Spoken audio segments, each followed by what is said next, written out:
In the first place, an all-whitewashed version is presented as the history of Australia, in which historians since the end of the 19th century to the 60s describe the origin of their country as an empty land where Aboriginal society live as primitive people with no civilized values, no history and no possession of land.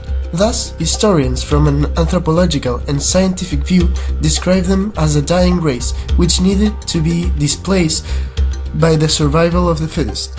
This is Western civilization settlement through an evolutionary process. That way, for historians of the first decades of the 20th century, Aboriginal people were only objects of study.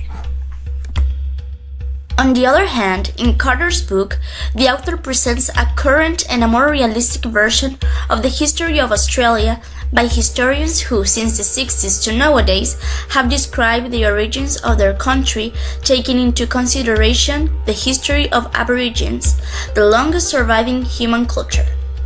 These new histories revolutionized the way Australian history had been told through decades. The new Aborigines were people with a complex characteristic of adaptation to natural environments, climates, and geography. However, since the arrival of the British, invasion and conquest were settled through a systematic process of violence and frontier conflict in order to displace Aboriginal people who needed to be part of a modern civilization.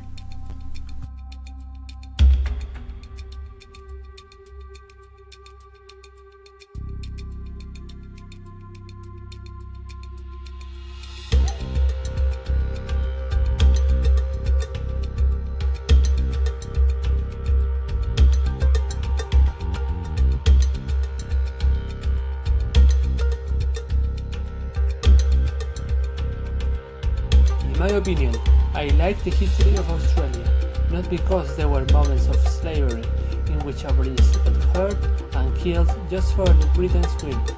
Considering that at the beginning the British colony labeled their land as an empty land just because they didn't chop civilization, colonizing and losing a great part of their population. They soon realized the situation in which they were and fought for their rights, to finally being acknowledged by Australia as a culture of its own. Thanks to that, this country is one of the few in which Aborigines still keep their traditions, but at the same time fighting for what they've lost and the past they had. I feel sad for the history of Australia.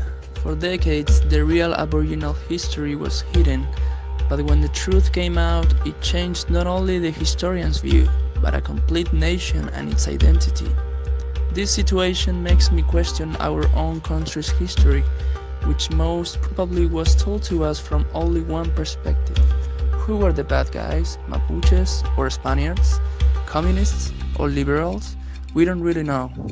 In the same scenario, it also makes me wonder what is really happening in Syria and all this fake news that has been coming out the last years. Reality is not what it seems to be then. It's just a way that has been told with an ideological and political view from other people.